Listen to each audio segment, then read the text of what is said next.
This is so sad. As this house was raging in flames, this dog who managed to escape was trying to tell a passerby that his friends were still inside. So trying to listen to the dog, the man ran around the corner. Come on, Charlie, come on! Come on, buddy, keep, we need a ladder!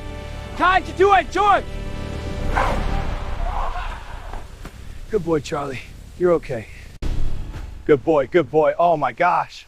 Thankfully, the dog named Charlie jumped from the second-story window and into the arms of strangers, where they cooled him off with water